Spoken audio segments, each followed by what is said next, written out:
साहित्य आज तक के इस संस्करण में आप सभी का बहुत बहुत स्वागत है। आज पहला दिन है और पहले दिन मंच पर हमारे साथ जिस विषय पर चर्चा के लिए मैं उपस्थित हुआ हूँ, उस विषय का इस सत्र का नाम है जो हमने दास्तां अपनी सुनाई। वैसे तो ये एक फिल्म का गीत है, जो हमने दास्तां अपनी सुनाई आप क्यों रोए। लेकिन ये जो तीन कृतियां हैं जो रचनाकार हमारे बीच बैठे हैं, शायद युवा पीढ़ी को बहुतों को पता नहीं होगा। तीनों अपने अपने ढंग से अलग अलग जगहों पे उन्होंने जीवन के अनुभवों को, संघर्षों को न केवल संजोया, दो चार किया, बल्कि ज़िंदगी की आँख में आँख मिलाकर वक्त के साथ जब वो एक जगह एक मुकाम पर पहुंच गए तो उन्होंने अपने अतीत को देखा और शब्दों में वो दास्तान दर्ज की, वो सच्चाई दर्ज की जो पढ़ते समय आपको रुला देगी। और मैं इस बात में कहने में कोई गुरेज नहीं करता हूँ कि मेरी पिछले एक दशक में पढ़ी गई जो संस्मरणात्मक और आत्मकथात्मक कृतियाँ हैं, उनमें ये तीन कृतियाँ कहीं न कहीं श्रेष्ठतम और सर्वाधिक भावुक और मार्मिक कृतियाँ हैं। तो सबसे पहले तो मैं आप तीनों को अपनी अपनी सच्चाई और बेबाकी को और दर्द को और समय को दर्ज करने के लिए साधुवाद देता हूँ और बधाई देता हूँ। मैं अपने श्रोताओं से और जो लोग भी ऑनलाइन हमारे कार्यक्रम को देख रहे हैं, मैं उनको बता दूं कि तीनों ने अलग अलग बातें लिखी हैं। यतीश कुमार जी रेलवे में बड़े अधिकारी हैं, लेकिन अधिकारी होने से पूर्व जो उनका जीवन था, जो बचपन था, जो कुछ उन्होंने देखा, उसे बोरसी भर आँच नामक एक संस्मरण में दर्ज किया। वो किताब अगर आप किताबें पढ़ना चाहते हैं तो पढ़ सकते हैं।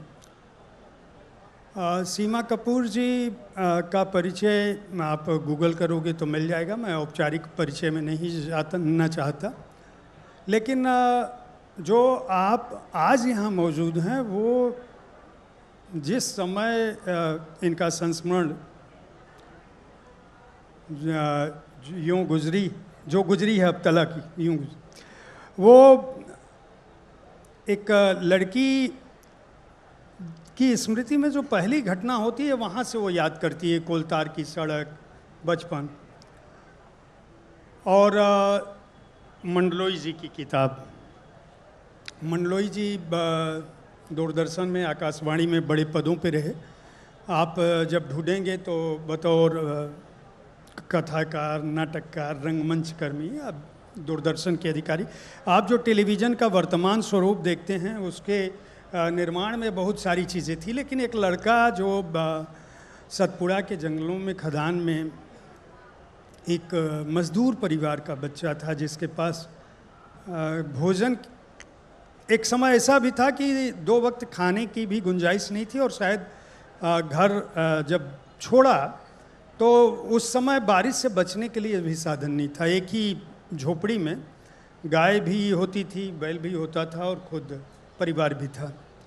बहुत सारी स्मृतियाँ, मैं ये तीनों किताबें मेरे दिमाग में दर्ज हैं और मैं रोज़ किताब पढ़ता हूँ, इसलिए मुझे भूलना बहुत मैं कहता हूँ कि एक समय में मेरे दिमाग में 2 किताबें होती हैं, लेकिन अगर ये 3 किताबें रह गई तो इसका मतलब कि बहुत बड़ी बात थी। इतनी बड़ी भूमिका मैंने इसलिए दी क्योंकि मैं किताबों पर आधारित बात करूँगा और चूँकि संस्मरण है इसलिए आप उससे जो कुछ जान सकेंगे, और मैं चाहूँगा कि आप किताबें खरीदें। तो किसी भी आर्डर में मैं शुरू कर सकता हूँ, तो पहले लीलाधर मंडलोई जी से ही शुरू करता हूँ, उम्र और वरिष्ठता का ध्यान रखते हुए। आज आपने अपने संस्मरणों को समय समय पर दर्ज किया। आपने लिखा है कि ये 3 खंडों में ये यादें आएंगी। आज जब जीवन में आपके पास एक तरह से भौतिक रूप से सब कुछ है, उन स्मृतियों तक पहुंचने तक, उन यादों को सजोने तक आप क्या कुछ महसूस करते रहे और उन्हें इस समय किताब के रूप में लाने की ज़रूरत क्यों महसूस की? ऐसा है जयप्रकाश जी कि जिसका बचपन कुछ ऐसा शुरू हुआ हो कि उसकी एक आंख हंसती रही हो और दूसरी रोती रही हो, यानी कि गरीबी में भी एक तरह की प्रसन्नता का, आनंद का। हम लोग कहा करते थे, हमारी बस्ती का नाम था पीर घनेरी। हम लोग कहते थे कि हम अपनी गरीबी में बहुत अमीर हैं। और वो ज़माना था आज़ादी के पहले का, जब प्राइवेट कोयला खदानें हुआ करती थी और उसमें कोई परमानेंट नौकरी नहीं होती थी। तो हमने बचपन से जो देखा, उसमें ना स्कूल हुआ करते थे, ना खेल के मैदान थे, ना मनोरंजन के साधन थे। मतलब ये मान के चलिए कि कुछ भी नहीं था हमारे आसपास। पेड़ों के नीचे पढ़कर हम लोगों ने अपनी एक यात्रा शुरू की। तो आपकी ज़िंदगी की जो स्मृतियाँ होती हैं, और उन स्मृतियों में सिर्फ आप बीती नहीं होती, जग बीती भी होती है। तो मेरी जो आत्मकथा है वो सिर्फ मेरी नहीं है, वो उन तमाम मज़दूरों की है जिन्होंने कोयला खदान में, अंडरग्राउंड में कोयला तोड़ा, ओपन कास्ट में भी कोयला निकाला, और इसके अलावा तरह तरह के काम ज़िंदगी में करने पड़े। यानी कि होटल में कप प्लेट भी धोई, शराब भी बेची, और वो तमाम चीज़ें जिनको बहुत अच्छा संपन्न परिवार नहीं देखता है। लगभग बहुत सारे अनुभव थे। मेरी ये जो पहली किताब है वो बचपन से 17 वर्ष में जाकर ख़त्म हो जाती है, जब मैं कॉलेज में जाता हूँ। लेकिन एक ज़िद थी कि जो कुछ हमने देखा है, जो हमारा आखिन देखी था, जिसमें हमने आप बीती के साथ जग बीती देखी, उसको इसलिए दर्ज करना चाहिए कि जब आने वाली पीढ़ियाँ उस दौर को जानना चाहेंगी तो कम से कम उन्हें बतौर इतिहास ही सही ये मिलेगा कि बच्चों का एक जीवन ऐसा भी था। और शायद उससे ये तुलनात्मक अध्ययन करने में आसानी हो कि अगर हम आज बहुत अच्छी स्थिति में हैं तो अच्छी स्थिति में शायद इसलिए हैं कि उन लोगों ने आपके लिए काम किया। जैसे किसान काम करता है, मज़दूर काम करता है, रोज़ंदारी का कोई आदमी मिट्टी तोड़ता है, उसके वो तमाम काम ही इस देश को बनाते हैं। तो इसलिए मुझे लगा कि ये दर्ज करना बहुत ज़रूरी है। और दूसरी बात ये है कि मुझे कभी ये नहीं लगा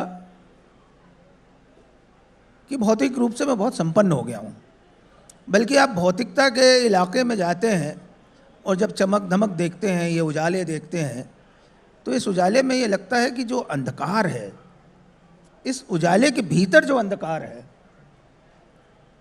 उसको पहचानने के लिए कोई चाहिए।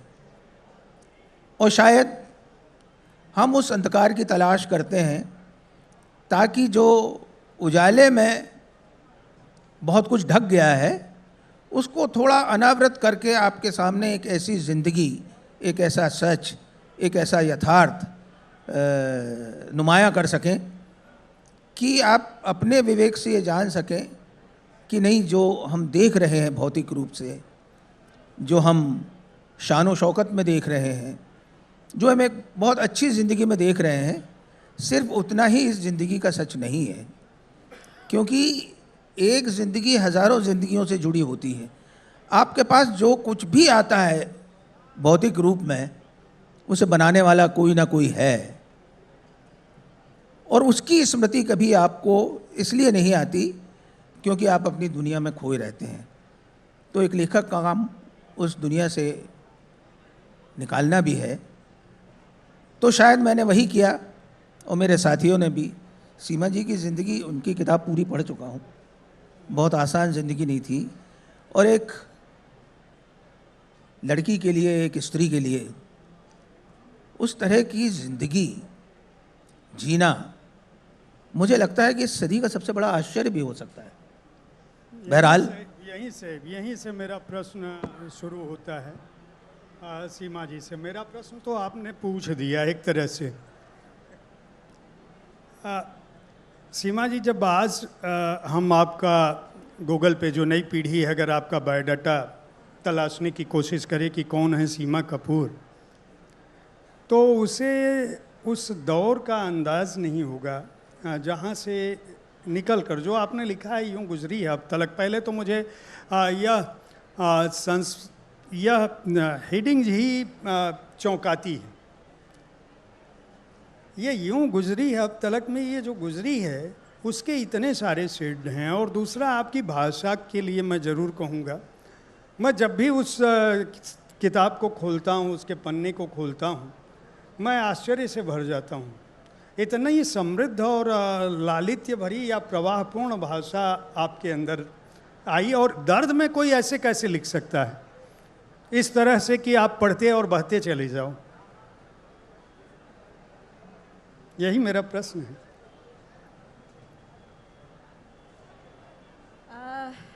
नमस्कार आप सब लोगों को जो यहाँ आए हैं और साहित्य के बारे में रुचि रखते हैं, किताबों के बारे में रुचि रखते हैं।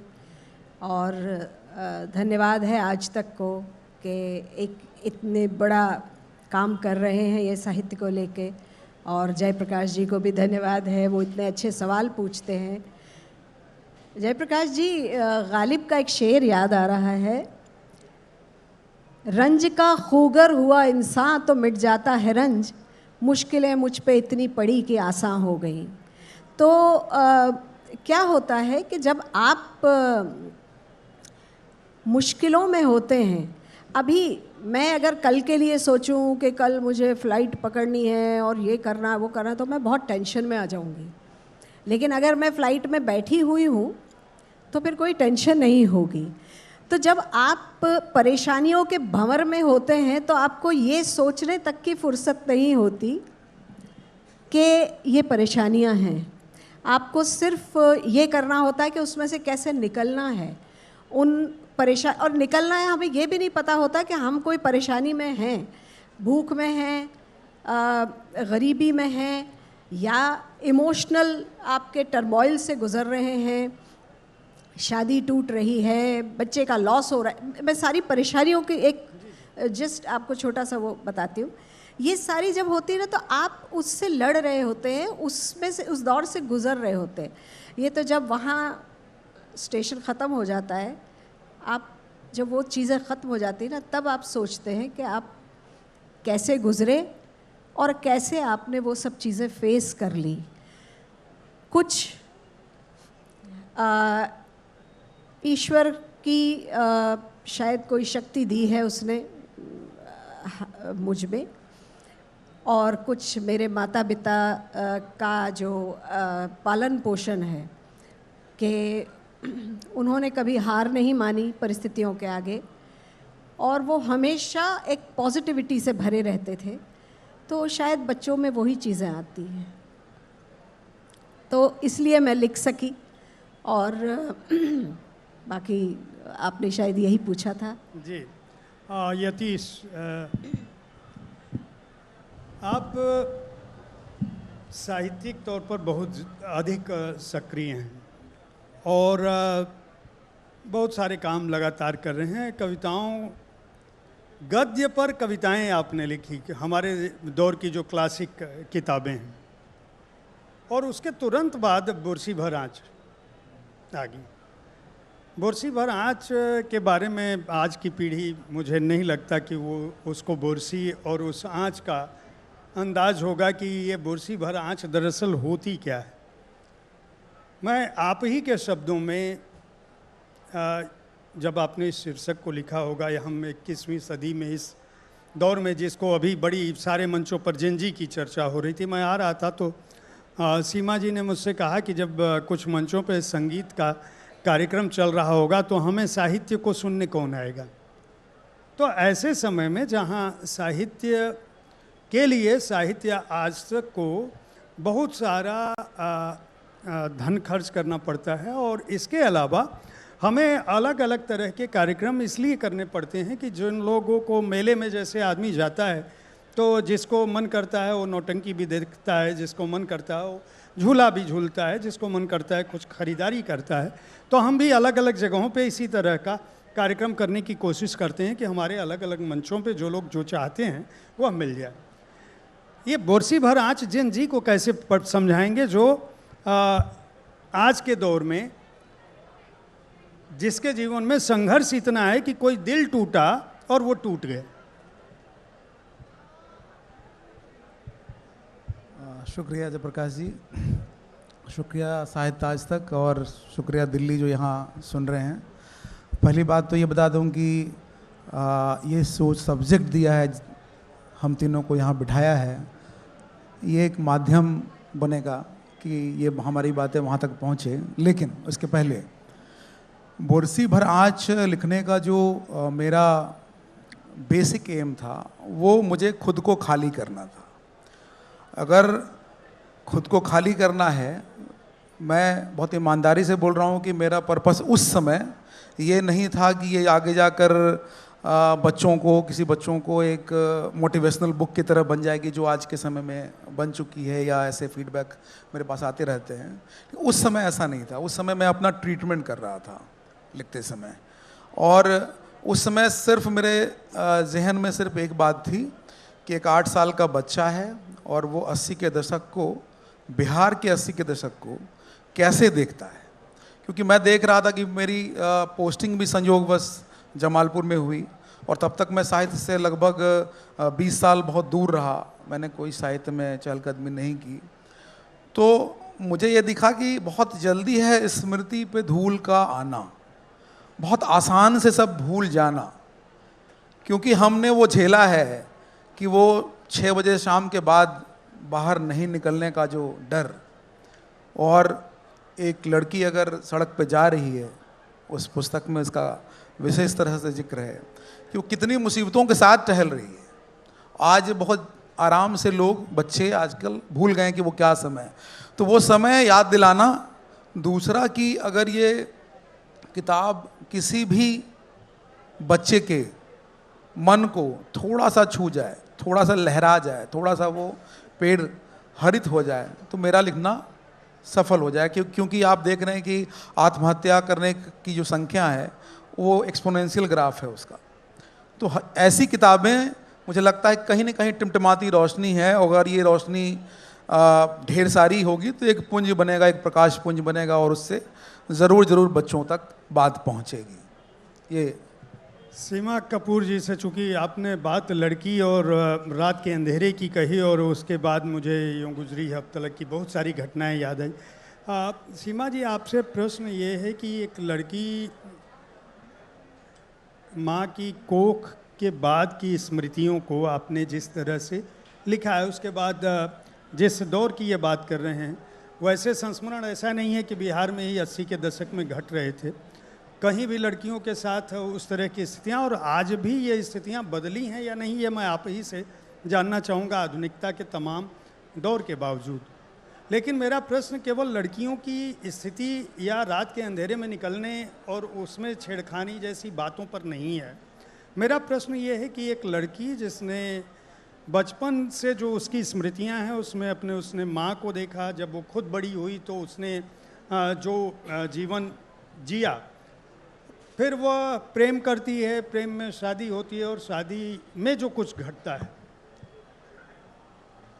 आपकी किताब को पढ़ते हुए सामान्य तौर पर कितना भी शांतिपूर्ण व्यक्ति हो, वह आक्रोश से भर उठता है, उसको कहीं न कहीं किसी न किसी से नाराज़गी होती है। लेकिन जो किताब की लेखिका है, जो अपनी बात लिख रही है, वो किसी के प्रति असहिष्णु नहीं है। उनके प्रति भी जो जिनको पढ़ते समय हमारे जैसे लोग कहते हैं कि हम इनको इतने बड़े लोग मानते हैं, इतने बड़े किरदार मानते हैं, इतने बड़ी शख्सियत मानते हैं, व्यक्ति के तौर पर तो वो कुछ नहीं है, बहुत छोटे हैं। मतलब हमारे मन में आता है तमाम सम्मान के, तमाम आदर के बावजूद, लेकिन ये भाव सीमा कपूर के मन में नहीं आता। ये इतना ज़्यादा संतुलन के पीछे क्या भावना थी? और इस तरह से मैं चाहूँगा कि उस कुछ हिस्सों को जो आप याद कर पाएँ, या जिन्हें किसी एक हिस्से को, क्योंकि यतीश ने ये कहा कि हमारी किताबें, हमारे संस्मरण आज की पीढ़ी को कुछ न कुछ दे पाएंगे, सारी चीज़ें जुड़ेंगी तो आज की पीढ़ी समझ पाएगी कि ऐसा नहीं है कि केवल दिल टूटने पे आत्महत्या करनी है या फेल हो जाने पे करनी है। जीवन को अलग तरह से संपूर्णता में देखना है। आप मतलब पुरी साहब और मेरे रिलेशनशिप के बारे में पूछना चाह रहे हैं क्या? मैं समझी। मैं सारी बातों को, मैं केवल पुरी साहब तो एक हिस्सा हैं जिंदगी का। नहीं, वो हैं, बिल्कुल हैं, और वो 15% हिस्सा हैं। गीता जी बैठी हुई हैं, गीता श्री जी, उन्होंने तो इस पे ऐसा हल्ला बोला था मुझ पे कि अगर मैं उतनी वो नहीं होती जो मैं हूँ, किताब में जैसी हूँ वैसे ही हूँ। ऐसा नहीं है, मुझे आता है गुस्सा, रोष भी होता है, लेकिन अपनों को माफ़ करने की प्रवृत्ति जो है, अब वो अच्छी है गीता जी या बुरी है, जयप्रकाश जी अच्छी है कि बुरी है, मैं नहीं जानती, लेकिन मैं बहुत जल्दी माफ़ कर देती हूँ। वो शायद मेरी प्रकृति में है, और बाद में उसको बुद्ध और महावीर ने और उसको, उस फिलॉसफी को जो है ना, वो मोहर लगा दी उस पे। तो मुझे लगता है कि रिलेशनशिप जो हैं, कई बार आपके जो बहुत अजीज़ दोस्त होते हैं, कई बार आपके भाई बंद होते हैं, वो भी कुछ इस तरह की ज़िंदगी में चीज़ें कर देते हैं जो क्षम्य नहीं होती हैं।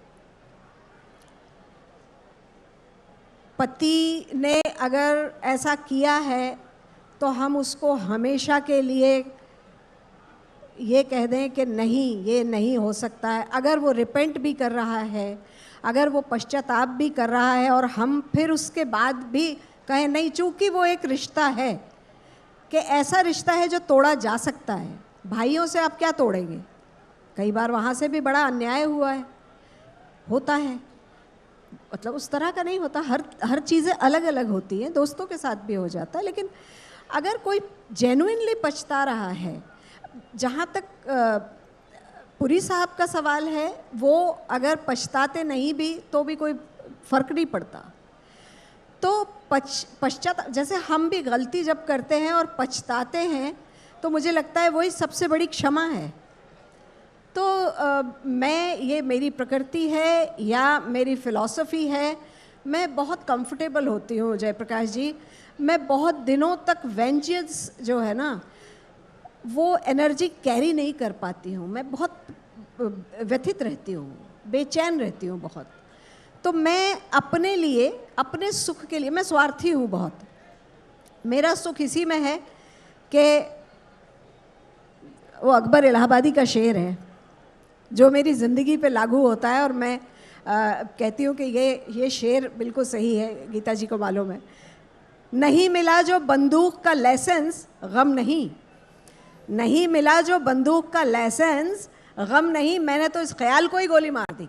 तो मुझे अगर कोई चीज़ छिन जाती है मुझसे, या मुझसे रूठ जाती है, या चली जाती है, या मेरे ऊपर गलत हो जाता है, तो मैं तो गोली मार देती हूँ जी, बिना बंदूक के।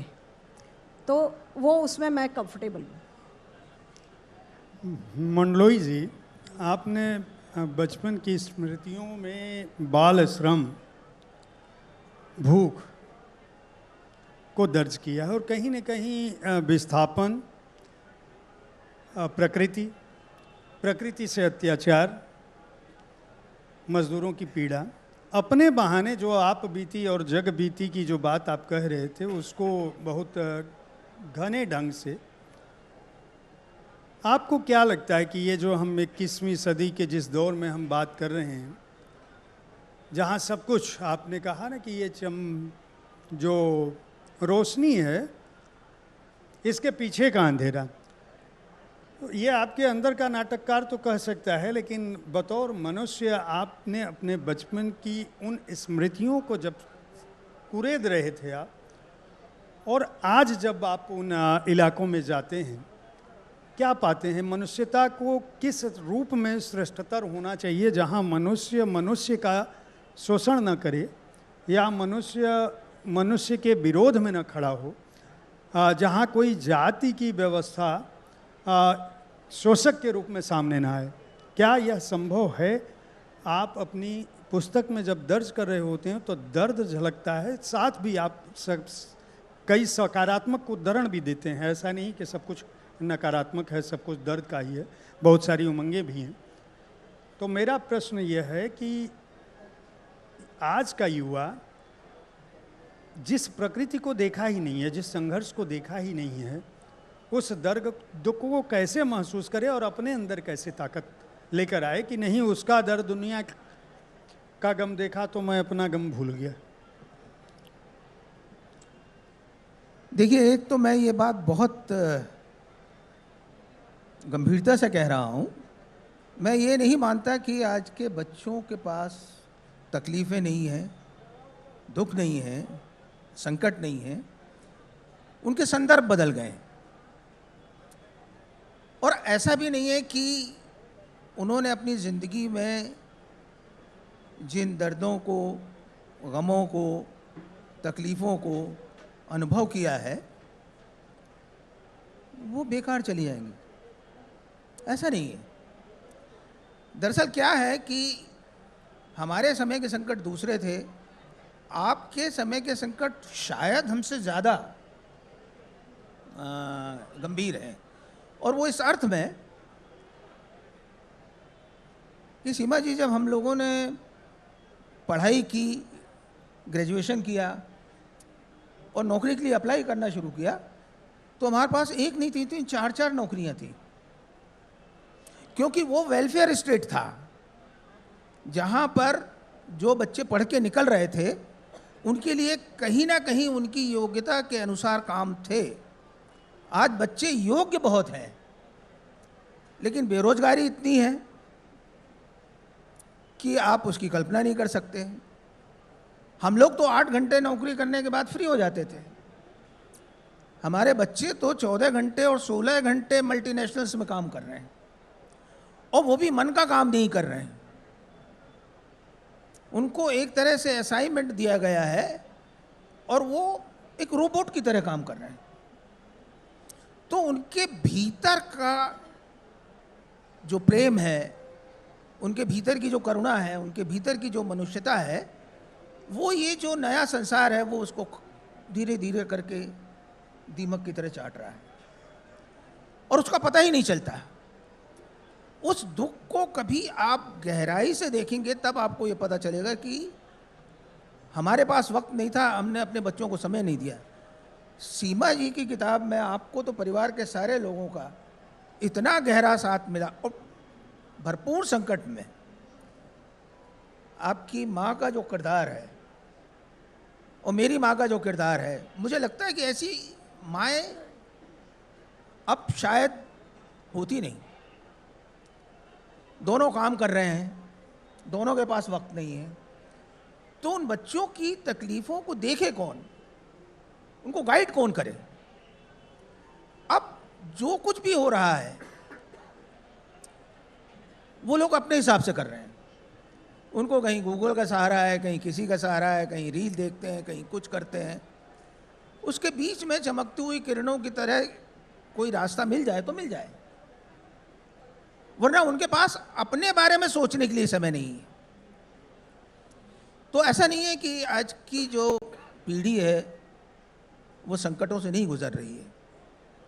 दिक्कत यह है कि हम उनके संकट को पहचान नहीं पा रहे हैं। आपको क्या लगता है कि ये जो बाज़ार है, ये जो कॉरपोरेट सेक्टर है, ये चमकते उजाले हैं, ये OTT है, ये है, वो है, और उसमें दिखाई जाने वाली जो दुनिया है, क्या वो वास्तविक दुनिया है? एक हद तक हो सकती है, लेकिन उसमें जो कल्पना का सहारा है और जैसे आज मैं बैठ के सुन रहा था एक डिस्कशन ओटीटी का, बोले हम लोग आपस में बैठते हैं, अपने सामने जो स्क्रिप्ट आती है उस स्क्रिप्ट को अपने अपने अनुभव के आलोक में हम बदल लेते हैं। कहीं उसका डायलॉग बदल लेते हैं, कहीं उसकी सिचुएशन बदल लेते हैं, कहीं कुछ बदल लेते हैं। तो ये तीव्र गति का चलता हुआ जो समय है, इसमें कोई चीज़ पकड़ में नहीं आ रही, और जब चीज़ें आपकी पकड़ से बाहर होती हैं तो आप उन उजालों में खो जाते हैं या उनके साथ चलना शुरू कर देते हैं। तो एक शेर है, सीमा जी आपने सुना, मैं भी सुना देता हूँ। उतर के नाव से भी कब सफर तमाम हुआ, ये बच्चों की जिंदगी है। उतर के नाव से भी कब सफर तमाम हुआ, जमीन पे पांव रखा तो जमीन चलने लगी।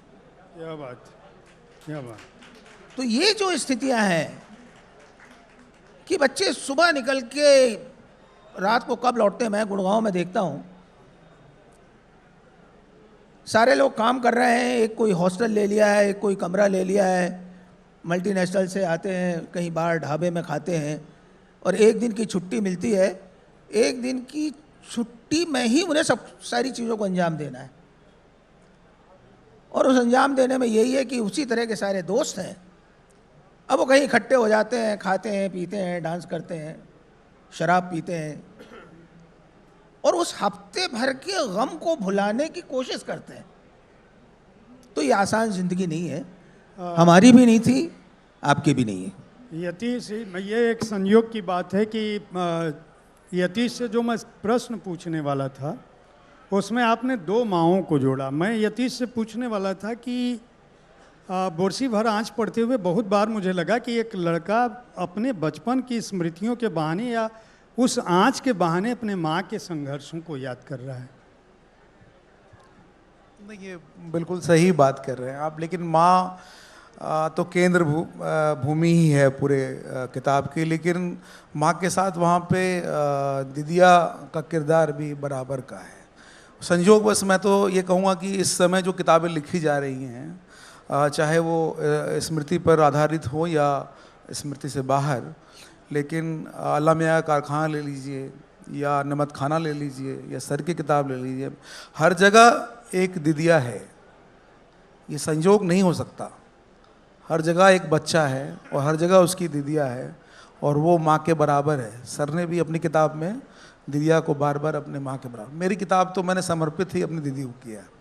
माँ का संघर्ष, माँ की तो निर्मिति, माँ ने तो पूरा बनाया ही है मुझे, तो इसलिए माँ तो रहेंगी ही। उसमें और भी किरदार हैं स्त्रियों के, और मिला मौसी हैं, हर एक का अपना अपना रोल है। इनफैक्ट मैं जब इस किताब को लिख चुका था तो मुझे लगा कि जो मेरा जो पहला कविता संग्रह है वो इसका समरी है। बाद में मैं रियलाइज़ कर रहा हूँ कि जो स्त्री कविता है, जहाँ में मैं लिख रहा हूँ कि ये जिन स्त्रियों ने मुझे बनाया है, जिन जिन स्त्रियों की ऊर्जा से मैं बना हूँ, वो सब कविताएं उस आज का जो बोरसी भर आँच है उसका रिफ्लेक्शन है। तो मैं यही कहना चाहूँगा कि माँ अनमोल है। माँ का कोई दो, जैसे सर ने कहा कि शायद हम तीनों की माएँ अलग मिट्टी की थी, ऐसा मुझे नहीं लगता। अभी भी माँ का संघर्ष वैसे ही चल रहा होगा, लेकिन मैं फिर कहूँगा कि बोरसी भर आँच जो है वो बहुत मीठी याद है, और मैंने संघर्ष को कभी भी तीखी तरह महसूस ही नहीं किया मैंने। तो माँ का सानिध्य था जिसने मुझे ऐसा बनाया कि मुझे समस्या आज भी नहीं लगती, और मैंने दुख को हमेशा अनुभव समझा, दुख को दुख कभी नहीं समझा। सीमा जी, ये जो स्त्री पात्र हैं, स्त्री पात्र जो तीनों ही संस्मरणों में या तीनों ही आत्मकथाओं में या तीनों ही कृतियों में बहुत ही सबलता से उभरते हैं। एक तरफ समय है, जो समय दबाव बनाता है, और दूसरी तरफ उसमें जो स्त्री पात्र हैं वो अपने समय से जूझती हैं और उससे पार पा लेती हैं।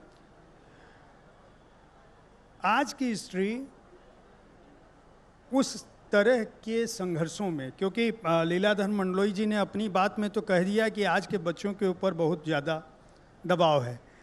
गीता जी के हल्ला बोल पर भी आपने अपनी बात कह दी कि मैं तो ऐसी हूँ और मुझे लगता है कि माफ़ कर देना चाहिए, ठीक है। लेकिन ये जो नारी शक्ति है उसके ऊपर हमेशा से दो तरह के भाव रहे हैं कि एक तरफ हम उसे देवी मानते हैं और दूसरी तरफ अत्याचार, अनाचार, दुराचार, कदाचार सबकी शिकार वही रही है, वही पालती है, वही पोसती है, वही यतीश जी और लीलाधर मंडलोई जी या जयप्रकाश या इस तरह के जितने भी हैं उनको धारण भी करती है, सीमा कपूर भी, मतलब वही लड़की भी लड़का भी पैदा करती है, लेकिन वही सबसे ज़्यादा पीड़ित भी है। तो ये जो अंगीकार करने वाली, आत्मसात करने वाली या क्षमा कर देने वाला जो भाव है, जो स्त्री का मूल स्वरूप है, और आज वर्तमान का जो स्वरूप है, वर्तमान की जो लड़कियां हैं, जो मुझे लगता है कि वो ये नहीं मानती कि हमें किसी तरह से दब के रहना चाहिए, कोई समझौता नहीं करना चाहिए, किसी को माफ़ नहीं करना चाहिए, चाहे वह शिक्षा का प्रभाव हो या आर्थिक रूप से सबल होने का प्रभाव हो या वह मीडिया का प्रभाव हो, मीडियम का प्रभाव हो या शहरीकरण का प्रभाव हो, मैं उस पर नहीं जाता। लेकिन आप इस पूरे परिदृश्य को किस रूप में देखते हैं और स्त्री को कहाँ पाते हैं, मतलब लड़की स्त्री जाति को कहाँ पाते हैं? देखिए, दबाव में तो मैं भी नहीं आई, और दबाव में आने का मतलब है कि मैं अपने पति के घर में रहती और वो सब झेलती जो हमारे समय की स्त्रियों ने झेला है। मैंने नहीं झेला, मैंने माफ़ किया है। मैंने उस समय में, आज से 35-37 साल पहले, एक क्षण में वो घर छोड़ दिया। तो मैंने क्या चुना? एक मेरे पास रास्ता था, एक अच्छी खासी ज़िंदगी जीने का, भौतिक रूप से एक अच्छा घर, बहुत बढ़िया घर, टेरेस, फ्लैट, पैसा, एक रुतबा, बड़े आदमी की बीवी होने का, ये सब मैंने एक पल में छोड़ के गई। तो मैं वो दबाव में बिल्कुल नहीं रही कि मैं दबाव में रही हूँ किसी तरह के। तो ये मेरी ताकत थी। और मैंने कौन सा रास्ता चुना जो बड़ा मुश्किल था, फाइनेंशियल क्राइसिस थे मेरे आगे उस समय। आज तो स्त्री इतना बदल गई है कि डिवोर्सी होने का टैग जो है, तलाकशुदा होने का, कोई बहुत बड़ा ऐसा नहीं होता है समाज में, ख़ासतौर से मिडिल क्लास के समाज में, कोई किसी तरह का कलंक हो। लेकिन उस समय मुझे अच्छी तरह याद है, मेरी माताजी जो इतनी प्रोग्रेसिव थी अपने समय में, उन्होंने भी काफ़ी समय तक ये छुपाया कि मैं तलाक के उसमें चल रही हूँ या मैं घर छोड़ के आ गई हूँ। तो आप बोलिए उस छोटे से कस्बे में कितना बड़ा ये स्टिग्मा था, ये कितना बड़ा एक इशू था कि माँ और परिवार की वजह से मुझे भी कुछ दिनों तक ये छुपाना पड़ा कि मैं अपना घर छोड़ के आ गई हूँ, मैं पति को छोड़ के आ गई हूँ। और आज का स्त्री में ये बदलाव है कि अगर उसको छोड़ना होता है तो उसको सामाजिक इस तरह का एक बहुत चेंज आ गया है जो हमारे समय में नहीं था, और ये अच्छे के लिए आया है। लेकिन कई बार आपकी इनटॉलरेंस जो है ना, अधैर्य भी कई बार आपके रिश्तों को तोड़ देती है, और बाद में आपको ये लगता है कि वो नहीं करना चाहिए था। जो मुझे नहीं लगता है कि मुझे ये नहीं करना चाहिए था। मैं आज भी बोलती हूँ कि मैंने बहुत सही समय पर ओमपुरी साहब का घर छोड़ दिया, बहुत सही किया मैंने, उसमें मुझे कोई ये नहीं है, उसमें कोई पछतावा नहीं है, बहुत सही किया। पछताए तो वो पछताए क्योंकि वो गलत थे। तो हमें रिश्तों में भी एक टॉलरेंस, छोटी छोटी बातों को, दो लोग हैं, दो तरह के दिमाग हैं। स्त्री का तब से लेके आज तक में बदलाव बहुत आया है, लेकिन अनफॉर्चुनेटली बहुत ज़्यादा बदलाव इसलिए नहीं आया है कि ये समाज स्त्री और पुरुष दोनों से ही बन रहा है। हमारा परिवार है, हमारे शादी के बाद हमारे पति का परिवार है। स्त्री तो चेंज हो रही है, क्योंकि मैंने आपको तब भी बोला था कि जो जो जिसका दमन किया जाता है वो चेंज होता है, वो चेंज होने की प्रक्रिया में रहता है, सतत प्रक्रिया है स्त्री के चेंज होने की। 2500 साल, 3000 साल, 5000 साल पहले के आप स्क्रिप्चर देख लीजिए, पढ़ लीजिए, उनमें और आज की स्त्री में सतत बदलाव है। लेकिन अनफॉर्चुनेटली पुरुषों की मानसिकता में कोई बदलाव नहीं आ रहा, क्योंकि वो बड़ी कंफर्टेबल पोजीशन में है। समझ रहे हैं ना, जिनके ऊपर दबाव पड़ता है वो अच्छी कंफर्टेबल पोजीशन में नहीं होती। जो कैद में होता है वो अच्छी पोजीशन में नहीं होता, जो साहूकार होता है वो अच्छी पोजीशन में है। हमारे पुरुषों को बदलना बहुत ज़रूरी है, तब ये हमारी जो स्त्री की लड़ाई है ना, तब जाके कंप्लीट होगी। तो स्त्री को फाइनेंशियली भी सक्षम होना ज़रूरी है, वैचारिक रूप से स्वतंत्रता उसकी ज़रूरी है, और उसके साथ साथ फैमिली और समाज की पुरुषों की दृष्टि भी चेंज होना ज़रूरी है। ये मैं सोचती हूँ ऐसा, तभी जाके चीज़ें ठीक होंगी। दस्तक दरबार के मंच पे हम लोग हल्ला बोल जैसी बातें नहीं करेंगे, लेकिन मंडलोई जी और सीमा जी और यतीश जी, तीनों से मैं चाहूँगा एक ही प्रश्न मेरा है जो तीनों से मैं पूछूंगा कि आपके संस्मरण में, हालांकि आपने 17 वर्ष की उम्र तक लिखा है और 3 लिखने हैं, यानी बाकी चीज़ें आपके दिमाग में हैं, संस्मरण का सबसे मार्मिक हिस्सा कौन सा था जिसे लिखते समय आपको लगा कि मेरे दिल का कोई ऐसी पीड़ा थी जो शायद नहीं घटती, या मेरे जीवन में ये ना होता तो ठीक था? तो मैं चाहूँगा कि उस हिस्से के बारे में, उस घटनाक्रम के बारे में आप बताएं।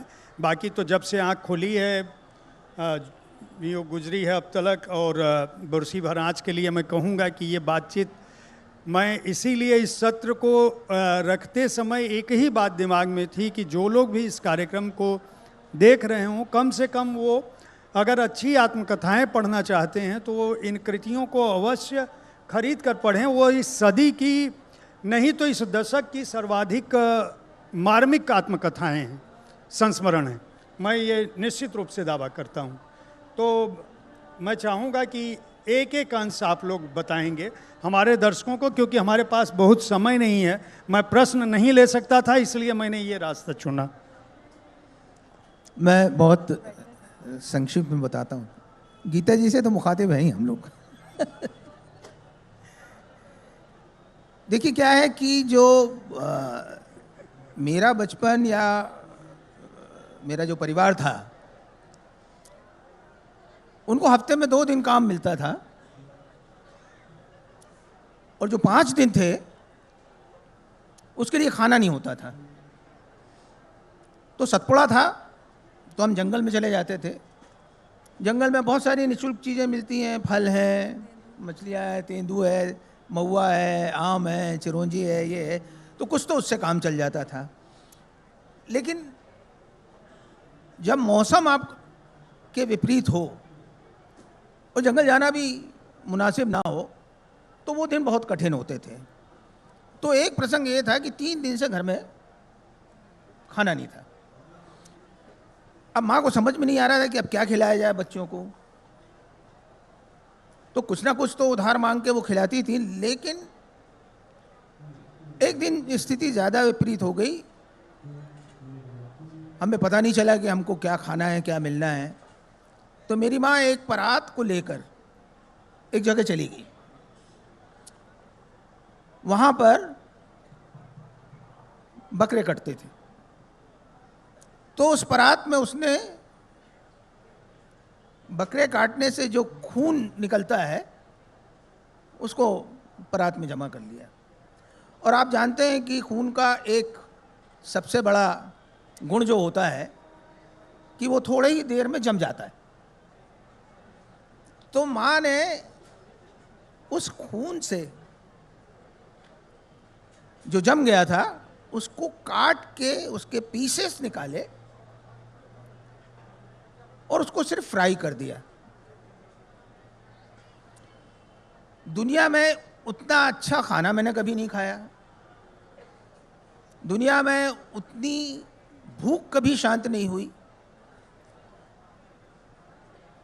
एक पल को लगा कि मैं क्या खा रहा हूं, क्योंकि मैं देख चुका था, परिवार के दूसरे लोगों ने नहीं देखा था। लेकिन मैं माँ की तरफ देख रहा था, माँ मेरी तरफ देख रही थी।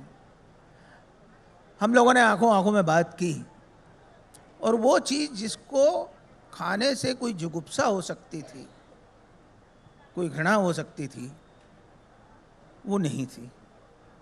क्योंकि उसके स्वाद ने और माँ के प्यार ने और उसके परिश्रम ने और उसकी उस तरकीब ने सारी चीज़ों को धो दिया था। तो कहना मैं ये चाहता हूं कि आप क्या खाते हैं वो ज़रूरी नहीं है। ज़रूरी ये है कि आपके लिए माँ ने या परिवार के किसी आदमी ने क्या जुटाया, किस तकलीफ़ के साथ, कि आप भूखे ना रह सकें।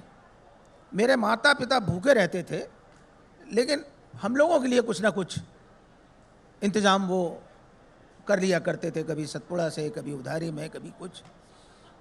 तो ये जीवन है वो बहुत अनमोल है, और मुझे लगता है कि ये तमाम चीज़ें आपको ज़िंदगी में सिखाती हैं कि आप किसी भी पद पे चले जाएं, कहीं भी चले जाएं, आप किसी ऐसी स्थिति में आ सकते हैं जब आपके पास सब हो और खाने के लिए एक दाना ना हो। तो चीज़ों के महत्व को पढ़कर, सुनकर, गुनकर मुझे लगता है ग्रहण करना चाहिए।